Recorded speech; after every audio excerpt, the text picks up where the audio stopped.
or have another print disability which makes reading, holding a book, or turning a page difficult or impossible. The content is copyrighted by the respective publishers. For more information, please visit us on the web at nfradioreading.org. Hello, this is Fran McNamara, and for the next hour I'll be reading from the July 24th through 30th, 2026 issue of Buffalo Business First and the Niagara Frontier Radio Reading Service. And I'm looking at this front page here and I'm getting hungry already. Although that's not the point of the article. It says Downtown's Grocery Gap. And it's got a picture here of, let's say, your typical produce department in one of our supermarkets. And it says Buffalo Unlocked, Central Business District. Downtown's Grocery Gap, the district is home to more people than ever, but it still faces challenges before it can support a full-service market. And that article will be by Leon Bunning on page 14. And again, you see like the camera is up in the corner of one of the produce sections. To the left is the lettuce, goods, carrots, things like that. And farther on down, you can see the packaged lettuce, spinach, stuff like that. And of course, a generous supply of dressings for your salad. And over to the right side of the aisle, you see an ample supply of apples, oranges, peaches, and the like. And there's two gentlemen at the far end discussing something. And of course, you can't get your cart by them because they're blocking the aisle. I'm sorry. I'm sure they'd be more than willing to get out of the way. So anyways, that's the cover. So we go to page 2, but first on page 1, at the bottom, excuse me, there's a blurb for the list.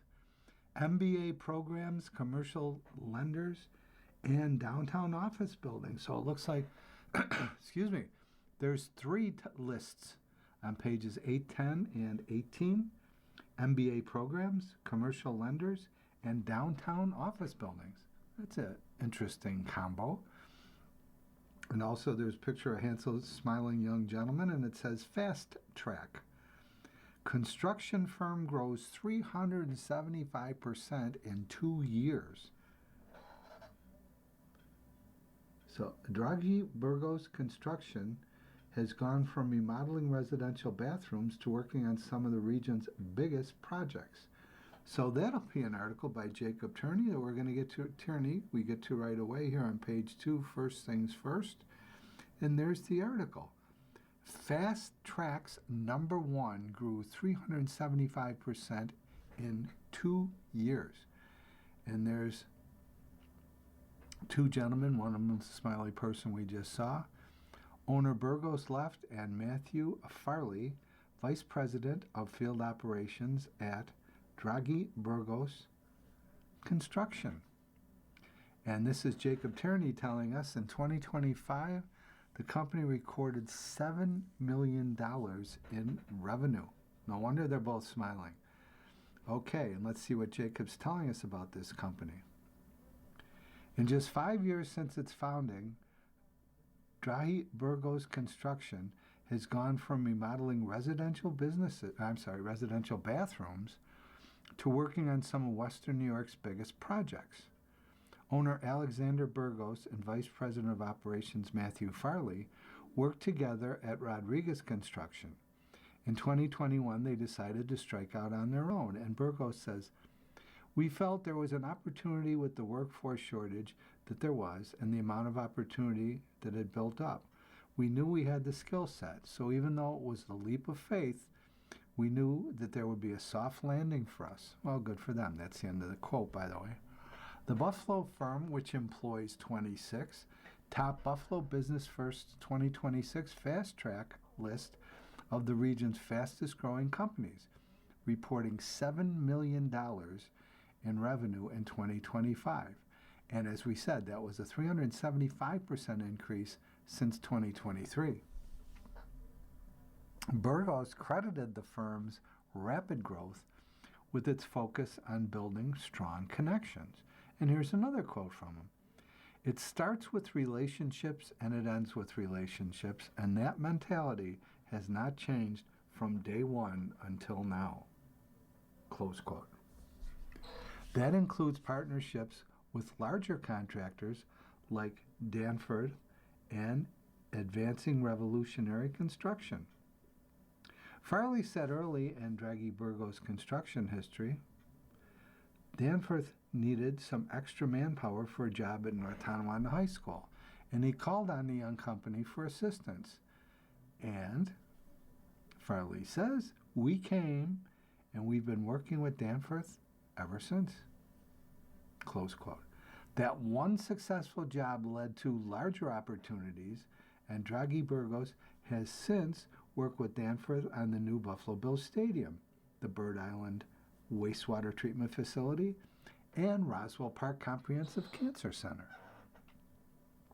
Looking forward, the company aims to remain adaptable in order to preserve its growth and momentum. The number of private construction projects has been declining in Western New York and nationally. The stadium provided a huge opportunity for local firms. But of course, that project is ending. With that in mind, Draghi Burgos has taken steps towards getting into the development game. The firm bought several vacant parcels on the corner of Swan and Chicago and Buffalo with the goal of doing a brownfield cleanup and eventually building houses on the site. Burgos and Farley don't know how far their company can grow, but they have no intention of slowing down. Both credit their families, supporters, employees, and Christian faith for the success they've had so far. And Mr. Farley has the final quote here. We don't want to be complacent, but we also are not looking to be multimillionaires or even millionaires. We're just trying to provide and make sure that people along with us can provide for their family too. Okay. Well, that was, excuse me, that was the second page, excuse me, which is called First Things First. And now we go to one of the regular features on page 3, and this is Power People. And here's a little background on the feature. Buffalo Business First publishes 3 annual Power Lists, the Power 250, the Power 200 Women, and Power 100 Business Leaders of Color, featuring the top business leaders in Western New York.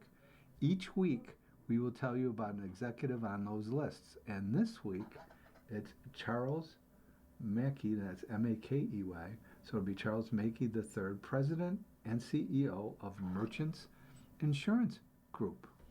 Okay, now, as we know how this works, and by the way, there's a great picture of Charles there. It looks like he's in his office. And what's really impressive, besides the fact, he looks very happy. He's got a business casual suit coat, but an open collar shirt and the whole 10 yards. But there's a beautiful, very large snapshot framed of City Hall in Buffalo, along with the new courthouse and also the Statler Hilton Hotel and the monument in front of City Hall. So it's really, really very impressive, and it looks like it was taken towards dawn, actually.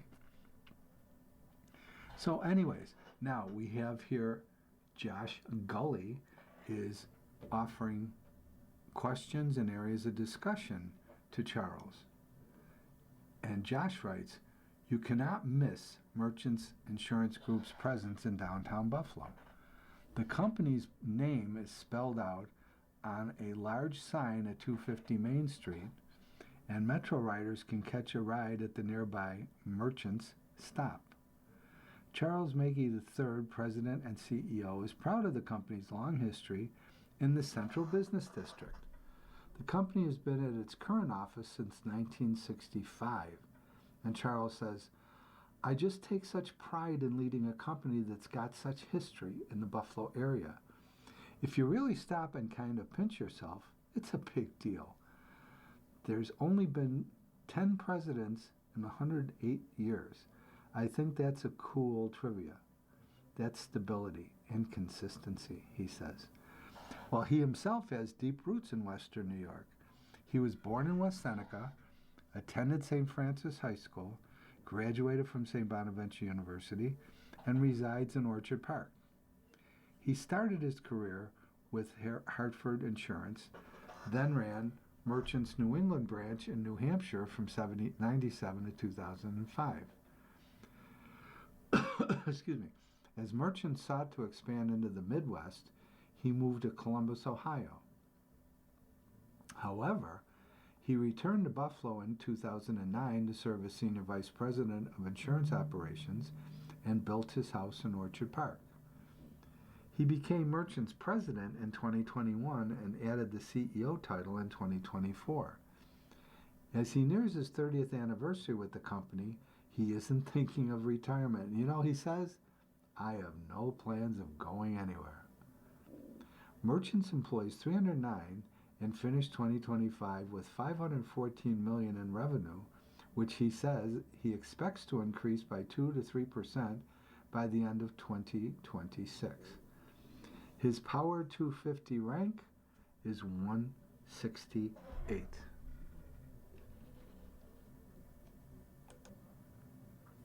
Okay, so Josh asks Charles, what is one thing you look for when hiring someone?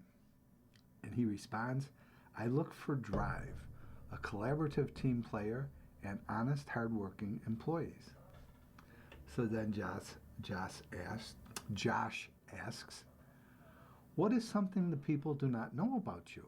And he says, I love home construction and cutting my grass and doing all of my own landscaping. Next, Josh says, what's your biggest goal for the year? And Charles answers, achieving our growth and profit goals at Merchants, also graduating my youngest son from high school and preparing my boys for college. So what's next on your travel list?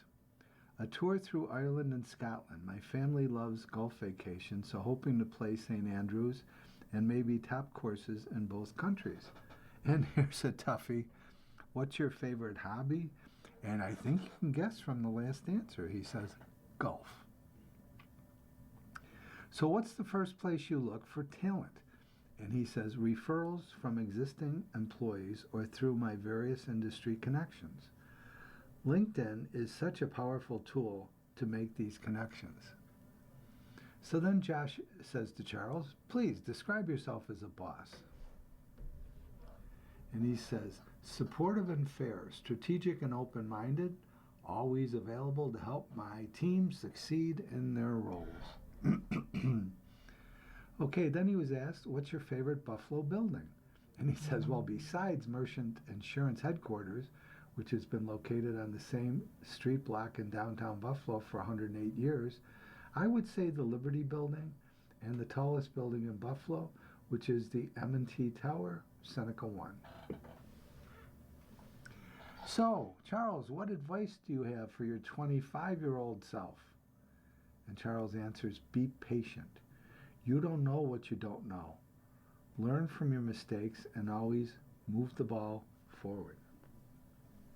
So then Josh asks, when dealing with clients, what do you try to keep in mind?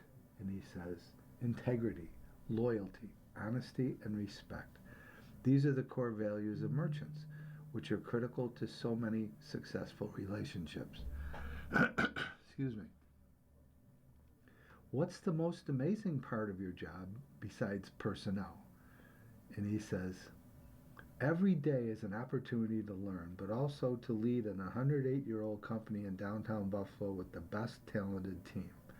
I truly love insurance and the foundation and historic culture and tradition of Merchants. And next, Josh asks Charles, what's your favorite thing to do in Buffalo? And he answers, enjoy all the lakes within a 2-hour drive of Buffalo. We're so blessed to have so many gorgeous, clean lakes within a day's drive. So next Josh asks, what's your favorite restaurant? And he says, well, there's so many to choose from in Buffalo. I would say Hutch's, Mulberry, Chez Amis, Tepo, Patina, 250, and Lucia's on the lake. Then Josh asks what I find a very interesting question. If you had to pick a different career, what would that be? And Charles answers, I would love to be a general contractor and landscaper. I truly love turning an existing property or current home into a masterpiece. And finally, this last question for Charles Mackey. What's one change you would like to have accomplished in order to change or improve Buffalo? And he says, we have amazing people in Buffalo. The city of good neighbors is true. I would love to see more people downtown like we recently experienced with the Buffalo Sabres.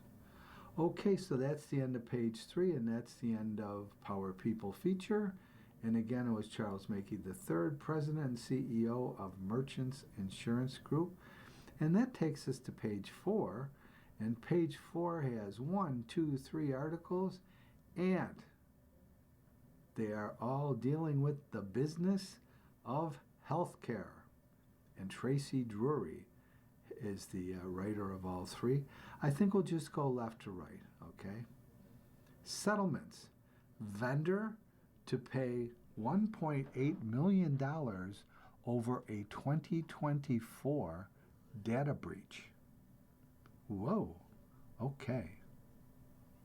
More than 480,000 current and former Catholic Health patients are eligible for a cash payout from a vendor as part of the $1.8 million settlement tied to a data breach. Service Aid, and that's AIDE, Service Aid Incorporated reached a proposed settlement with the courts for a data breach in fall 2024 that exposed the data of Catholic Health patients. The settlement is tied to a class action lawsuit brought against Service Aid Incorporated that alleged negligence, breach of implied contract, unjust enrichment, and invasion of privacy. Catholic Health itself is not named in the suit.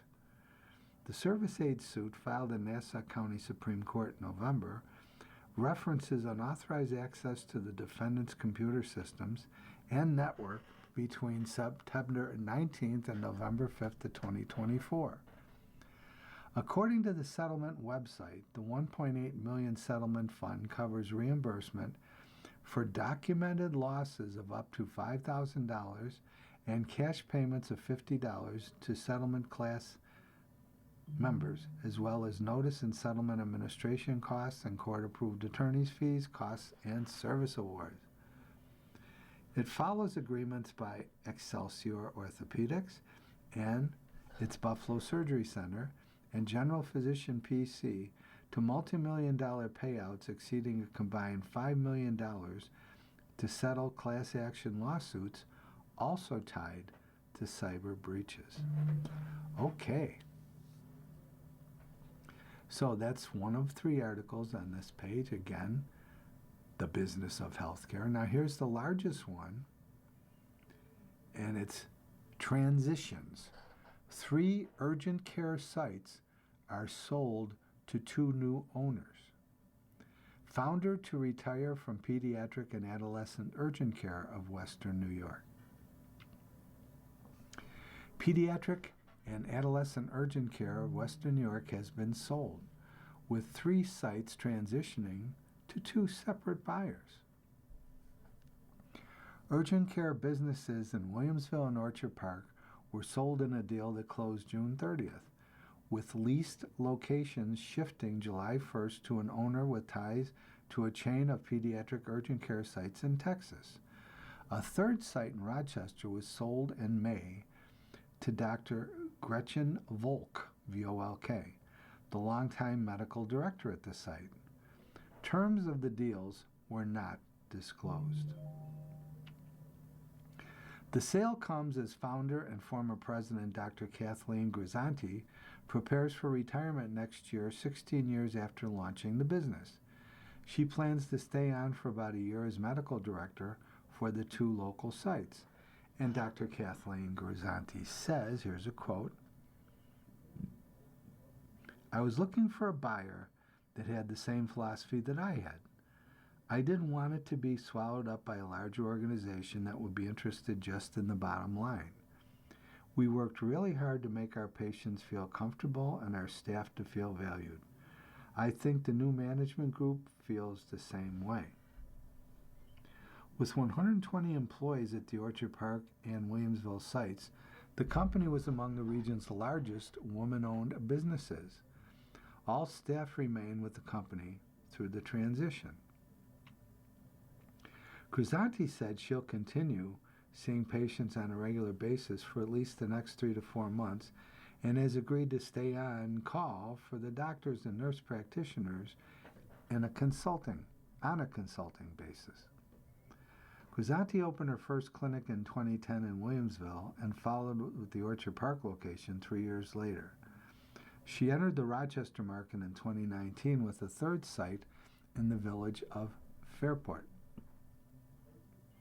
Grisanti also played a role in the growth of pediatric urgent care nationally, starting when she was an emergency medicine physician at Women and Children's Hospital of Buffalo, and belonged to a national network of pediatric emergency medicine researchers.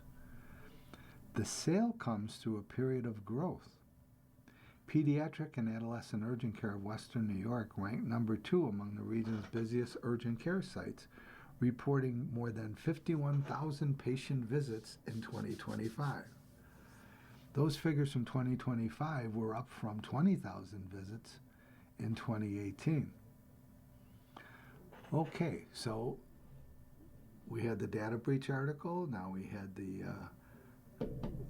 Dr. Grisanti retiring from pediatric and adolescent urgent care Western New York. So continuing for the third article on business of healthcare, we have one on education. But before we get to that, here's a word for you, recalcitrant, and not reminding you that you're listening to a reading of articles and features from Buffalo Business First on the Niagara Frontier Radio Reading Service. Mea culpa, but now I may have read it to you. Okay, this one says, Doctor tackles gap in medical education, business skills. And this is under the title of Education. Back in the late 1990s, Dr. Philip Glick was among a group of local physicians who successfully pushed back on plans to consolidate Women and Children's Hospital of Buffalo into Buffalo General Hospital. His efforts led, to his being offered a leadership role at the hospital for which he realized he was woefully unprepared. So, Glick went on to earn an MBA at the Kellogg School of Business in 2003. He also worked with the University of Buffalo's Jacobs School of Medicine and Biomedical Sciences to develop a dual degree MBA program and an accelerated MBA for residents and fellows. Now he's working to help other surgeons through an endowed lectureship on the business of surgery at the Jacobs School. Blick says that while scientific, clinical, and ethical skills are important, physicians don't often receive the right level of financial literacy in medical school to set them up for success once they become practicing surgeons. And here's a quote from Glick. Despite the fact that I could save people's lives, it's also complicated to save a business or to build or grow a business, says Dr. Glick. The inaugural lecture in the series was held in early June. Okay, so that's it for page 4, and of course that was, you might as well call it the business of healthcare, because that's what it was. Okay, and so now we go to page 5, and this one is the business of retail, and this has 4 articles. Okay, and these are all written by Leanne Bunny. Okay, the first article is from Hamburg. Leanne Bunny writes, mall owner fights $4.1 million assessment in court. The owner of the McKinley Mall is fighting the town of Hamburg's assessment of the mall properties in court. McKinley Mall Realty Holding LLC filed a petition in State Supreme Court in Erie County, July 3rd, that said the town should reduce the property's combined assessed value by $3.68 million, according to court filings. The town, the Board of Assessment Review for the town, and the assessors for the town are listed as defendants. The town's attorney and the plaintiff's attorney of Spino McLeod at PLLC did not respond to our request for comment. The McKinley Mall owner said in the filings that the Hamburg property should have a combined assessed value of $445,500. The town's assessed value was $4.127 million to be exact. The mall owner asked that the court reduce the assessment. The petition says, now here's a very long quote about this. Petitioner is aggrieved and will be injured by the unequal, excessive, and unlawful illegal assessment because petitioner will be compelled to pay a larger portion of taxes than is its fair and proportionate share, and which it would not be required by law to pay if its assessment had been made correctly and properly. Okay, and the rest of the article says, Summit Properties USA, which was a majority shareholder, equity partner under previous mall owner Cohen Retail Investment Group, purchased all remaining shares of the mall in 2024. Okay, so the second article in Business of Retail, again by Leon Bunny, says, Pivot pays off for family pita business. Okay, and there's a picture of three gentlemen here. Andrew Issa, James Issa, took over the business founded by their father, Habib Issa. And it says, restaurant-style chips let fresh bread company massively scale up. Okay, and I should say the father there, the proud father standing between the two sons, is holding a bag of Issa pita dips, and it looks like it's some type of, oh my, cream pita dips. And the, let's see. I'm sorry, the picture's not close enough to read them, but I'll tell you, the chips in the bowl in those pictures look darn good. Okay. What started as a hard-working father's fresh pita bread business has evolved into the son's pita chip company. With 8 years of constant growth, Buffalo-based Issa's Pita Chips is in over 600 stores, predominantly in the Northeast. In 2024, the company launched restaurant-style pita chips, which are batch-fried and sturdier in order to hold thicker dips. Okay. So, Andrew Issa, co-owner, says, here's a quote, we shopped around grocery stores looking for products that would bridge our culture, being Lebanese, heritage. We discovered at that time that they sold pita chips in a grocery format. We thought we could do better. Okay. After immigrating from Lebanon, Habib Issa began his fresh pita bread business in 1981. He delivered his bread to restaurants daily while also working full-time for a company in Cheektowaga to support his family of 7 kids. When he retired in 2016, his 2 youngest kids, Andrew and James, took over, but they saw the challenges of scaling a fresh bread business. They discovered they could keep their dad's quality and his philosophy of no preservatives through pita chips. Issa's Pita Chips, which employs 22, launched its first local retailers in 2018. The business now offers 6 product types and expects to launch up to 3 more by the end of this year. Now, here we go, those flavors I couldn't read. The offerings include 4 flavors of flame-baked pita chips, classic sea salt, cinnamon sugar, za'atar and thyme, and spicy harissa. From 2018 to 2024, they were based at 111 Dingeon Street, Buffalo, and had an annual revenue growth rate of 25%. In 2025, the growth rate increased to 50%, and the company aims to double it again in 2027. Isa's Pita Chips entered Costco this year, and the company still has food service accounts that make up about 20% of the business. Their company's products are also available locally at Tops, Wegmans, Whole Foods, Dashes, and the Lexington Co-op. Well, here, good for them. And I got to tell you, of course, it's their own advertising, but the chips on that bag look, gosh darn, appealing to me. Okay, so Lee and Bunny wrote that one as well about the Isa family, Andrew and James Isa, and their father Habib. Okay, next we have the third article on this page of Business of Retail. Amherst. Town shares projected Costco opening date. Okay.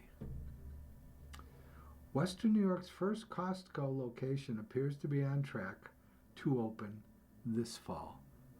But before we continue, it's time for me to tell you once again, you're listening to a reading of articles and features from Buffalo Business First, and you guessed it, it's right here on the Niagara Frontier Radio Reading Service.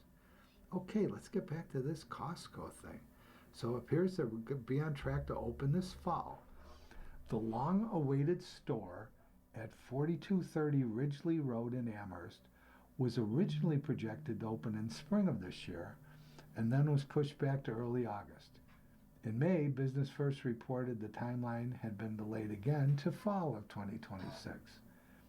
The town of Amherst said its most recent update is that the opening is now expected to take place the last week of October. That loosely matches what Dave Mesner, Senior Vice President of Real Estate, said in an email in May.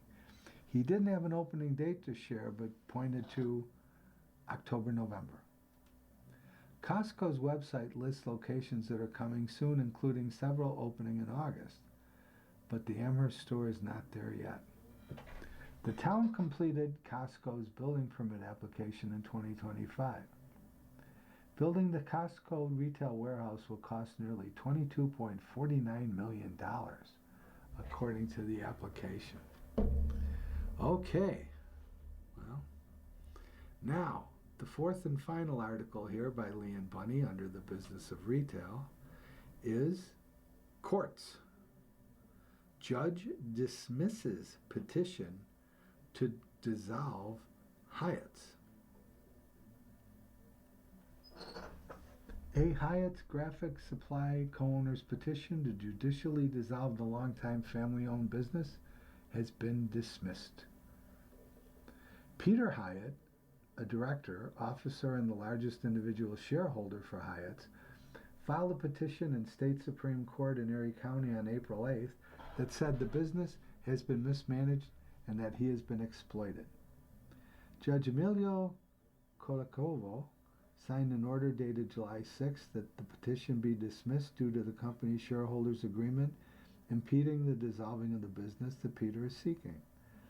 The art supply store, also known as Hyatt's All Things Creative, is headquartered at 1941 Elmwood Avenue in the city of Buffalo. Okay, well that's it for page 5. Again, the Business of Retail. And page 6 is Startups and Innovation. And we have Josh Gully again to thank for both of the articles here on Startups and Innovation on page 6. Okay, now the first article here says Buffalo. Now this is the name of the company. Rademploy. That's Rademploy. One word, Rademploy. Quintuples users in first 6 months. It's only been about 6 months since Rademploy moved from New York City to its downtown Buffalo office in Seneca 1. In that time, the company, which matches radiology professionals with employers, has quintupled its user base, started its first institutional fundraising round, and grown revenue.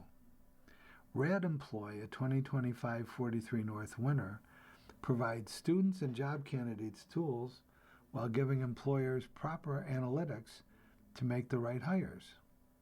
In January, RadEmploy had 10,000 users. The goal was to reach 30,000 by midwinter. By June, there were 50,000. Founder Joe Horsford would like to see that double by the end of 2026. In that same time, Horsford said the company has grown revenue by 50% each month, though he declined to provide exact totals. Meanwhile, RadEmploy has launched a $2 million pre-seed fundraising round, with 60% of that goal closed as of June, and hired two, bringing its employee count to 6. This year, RadEmploy has expanded to 5 states and is doubling down on Western New York, undergoing conversations with several regional health systems. By the end of the year, Horsford's goal is to expand into 5 to 10 more states while maintaining the company's placement rate. Okay.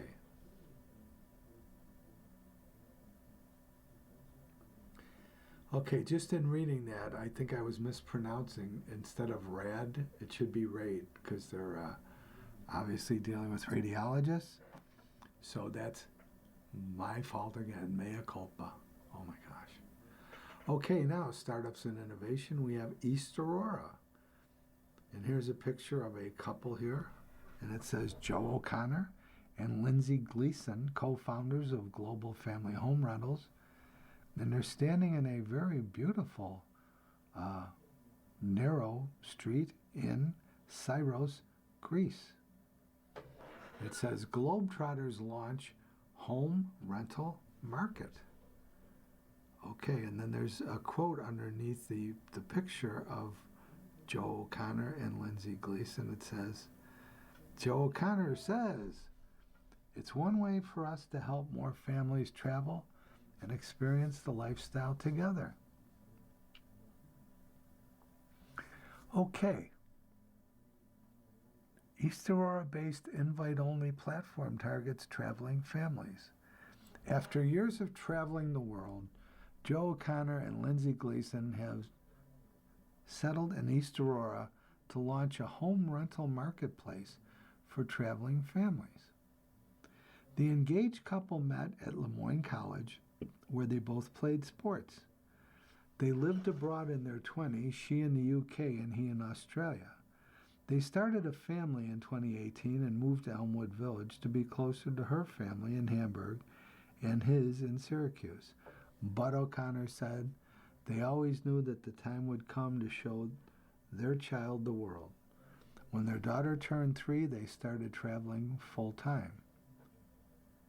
To help other families have that same experience, they co-founded Global Family Home Rentals, a 2-sided home rental marketplace aimed at traveling families. The idea is that hosts can cover their expenses while traveling and rent their homes to trustworthy families. Guests in turn gain access to family-friendly homes. Around the time they left Elmwood Village, Gleason became the first employee at Boundless Life, a startup that focuses on making family travel easier by providing guidance on matters such as schooling and remote working families. She also continued a Team Glease, the travel-focused sports agency she founded 14 years ago. O'Connor also joined Boundless Life. They often heard from families, "We want this lifestyle, but we don't want to pay travel expenses and a mortgage." So eventually O'Connor said the couple asked how they could solve the problem. They self-funded the startup with about $30,000 to build the platform. As O'Connor and Gleason launched the business, they also prepared for their second child, due in August. They're happy to call East Aurora home. And Joe O'Connor has a final quote here. "It was so much of what we've experienced in other places around the world. The walkability, the fact that we can be right outside our door on foot to our favorite cafes, restaurants, and playgrounds. So, okay, well, good luck to them. And that's the end of page 6. Excuse me. Page 7 is a full-time ad or full-page ad. So we go to page 8, which is the first of our lists that we heard about there on the first page. Okay, so now Hassan Green has compiled this one, and it mentions that it's MBA programs ranked by total enrollment, and that's both with full-time and part-time enrollees. Okay, and there are 13 in all. I don't see any ties. So let's get to it. But first, the caveat. Information on the list was obtained through Buffalo Business First research or supplied by individual firms through questionnaires that BBF could not independently verify. Okay, in first place is the University of Buffalo for MBA programs. They have a total enrollment of 592. Full-time was 144, part-time was 448. Melissa Falgiano and Sarah Langston are the MBA program managers. In second place, we have Simon Business School, University of Rochester. They have total enrollment 323, full-time at 197, part-time at 126. And Seven Yelskin is the MBA program manager. In third place, we have Saunders College of Business at RIT. They have 175 total enrollees, and all 175 are full-time enrollees. Jacqueline Masrell is the MBA program manager. In fourth place, we have Niagara University. They have a total enrollment of 156 MBA candidates. 128 are full-time and 28 are part-time. And Kristen Principe is the MBA program director or manager. At fifth place, we have St. Bonaventure University. They have a total of 107. Of the 107, 77 are full-time, leaving 30 part-time enrollees. And Mary Coombs is the MBA program manager. Sixth place, Canisius University. They have a total of 95 MBA candidates.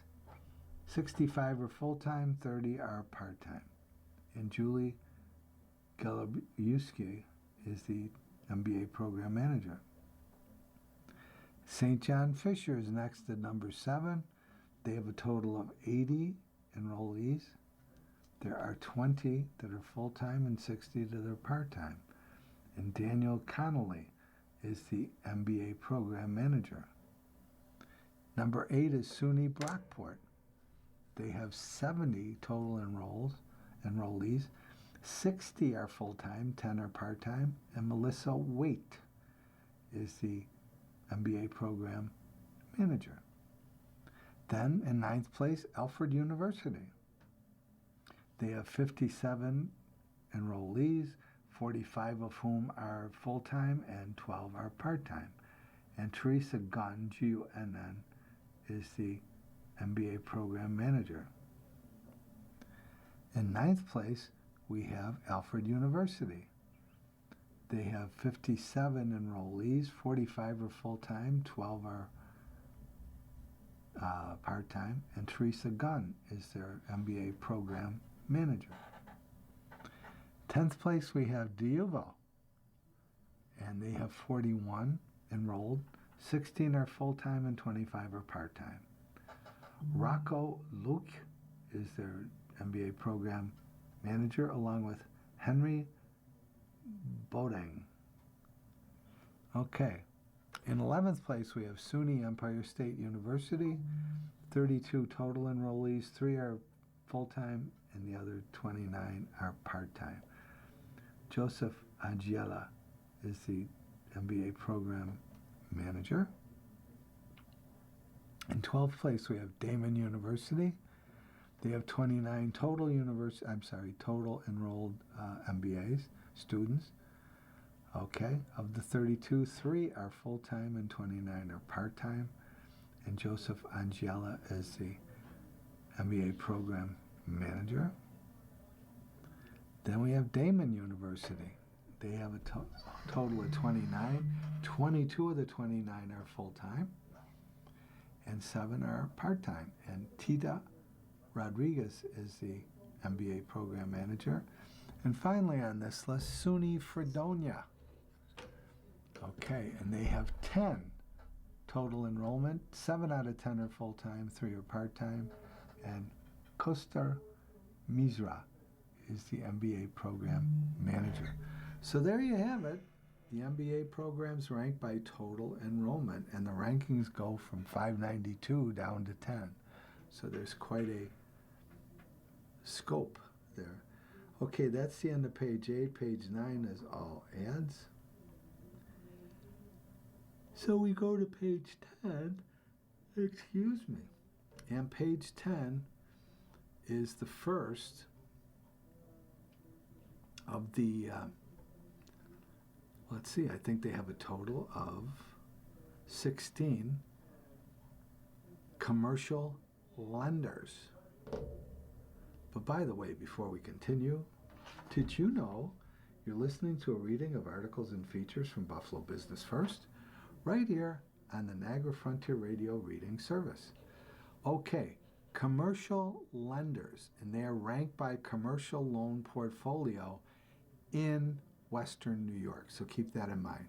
Okay, and again, now Hassan has also given us this bit of information. The information on this list was obtained through Buffalo Business First research or supplied by individual firms through questionnaires which we could not independently verify. So let's hit this one. Commercial lenders. At the top of the list is M&T Bank. Their commercial loan portfolio of $5.56 billion. All property types, and Renee Jones is the top local executive. Number 2 is Citizens Bank. $2.7 billion commercial loan portfolio. Again, all property types. And J. Theodore Smith is the top local executive. Third place, Largo Real Estate Advisors, and they're out of Gettsville. $2.6 billion commercial loan portfolio. All income producing property types. And Gary Kasha is the top local executive. In fourth place, Five Star Bank. They are at $1.11 billion in commercial loans. Multifamily mixed use office retail warehouse. And Kevin Quinn is the top local executive. Fifth place is NBT Bank with $1.04 billion in commercial loans. Industrial, warehouse, retail, residential, office. And Kenneth Powlick is the top local executive. In sixth place, we have Bank on Buffalo, $929.6 million. They didn't give any information on what type of property types were financed. Michael Noah is the top local executive. In seventh place, Tompkins Community Bank on Hopkins Road in Amherst, $7.57 million. All property types, and Diane Torcello is the top local executive. And to round out the first half here, Northwest Bank in the 8th position, $712.07 million. The types of loans are not available. Jennifer Gibson is the top local executive. Okay, so in 9th place, Community Bank, $367.78 million in commercial loans, multifamily, industrial, retail, and medical. Christopher Humphrey is the top local executive. 10th place, Canal Bank, a division of Chemung Canal Trust Incorporated, $219.89 million commercial loan, multifamily, industrial, office, retail, and other.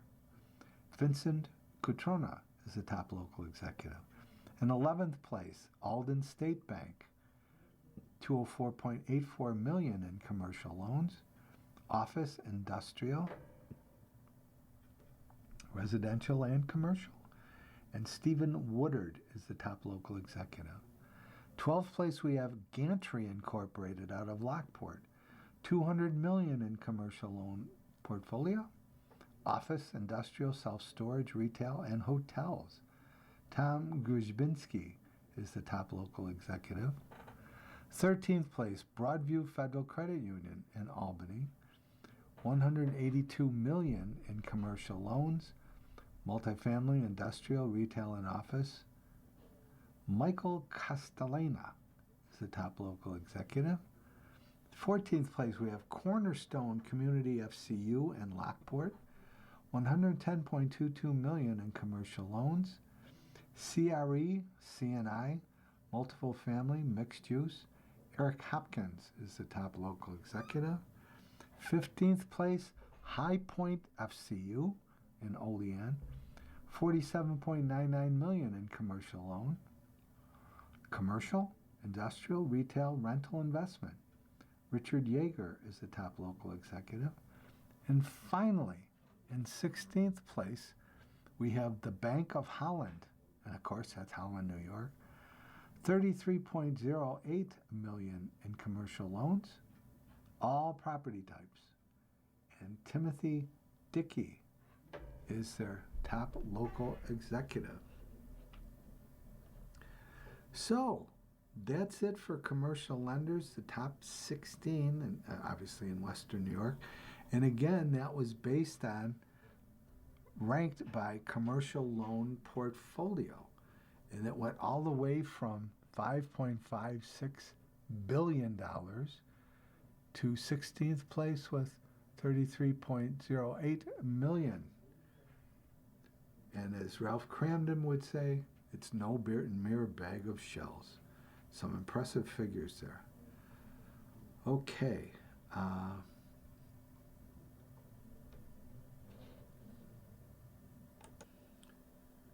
Okay, due to lack of time, I really can't get much into this Can Downtown Buffalo Support a Grocery Store, but I will read you the 14 that are downtown, just so you have some idea.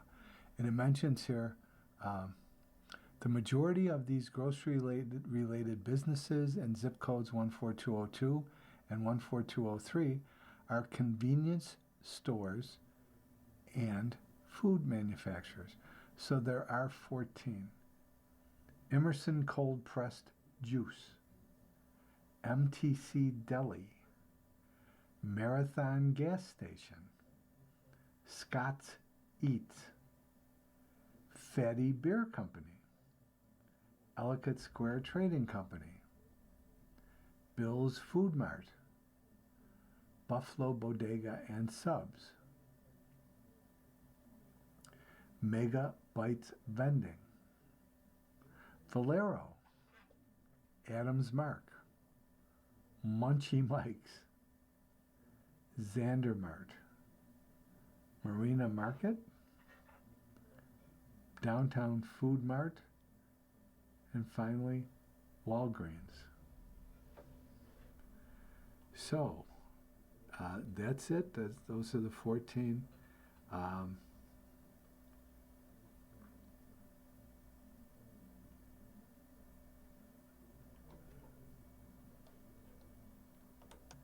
I do have time to read you a page that says Voices of Impact.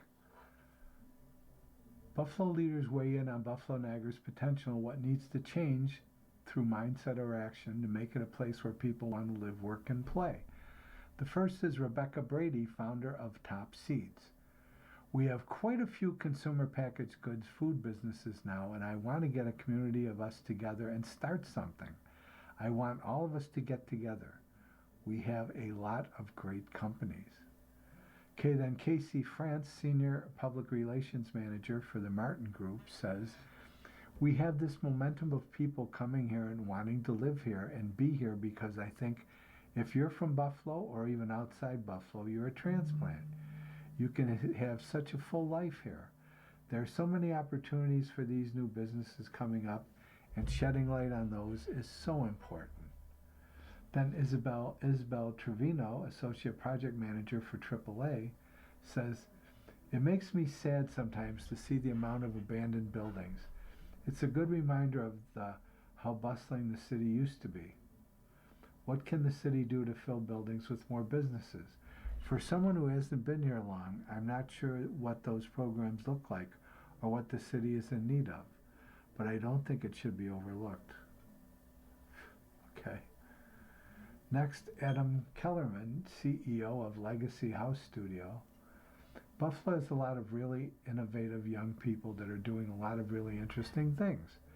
I think sometimes we're still stuck on old things or ways that things were typically done. I think investing more into the younger community that has these big ideas and leaning into that a little bit more and just going a little bit more outside the box and having more opportunities for people.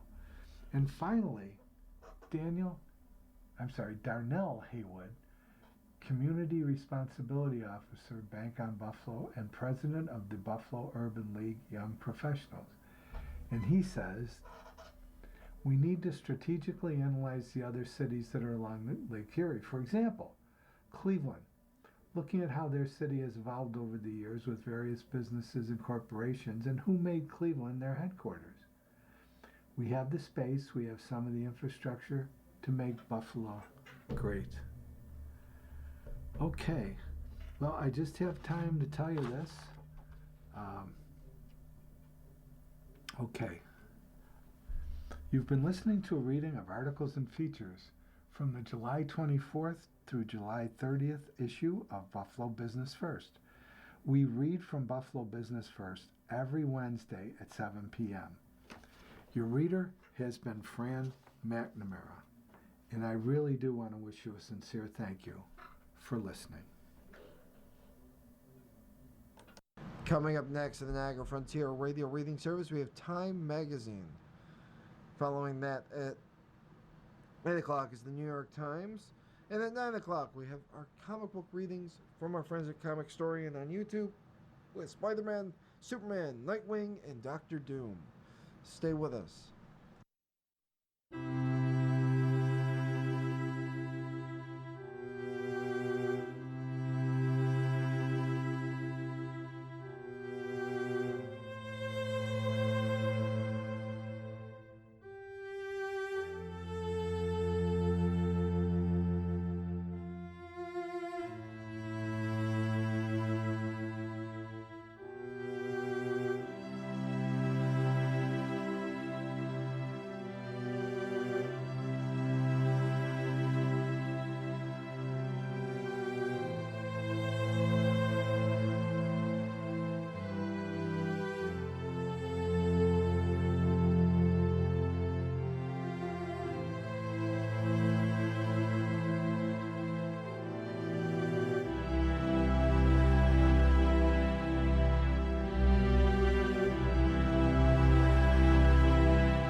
following program is intended for listeners who are blind, have low vision, or have another print disability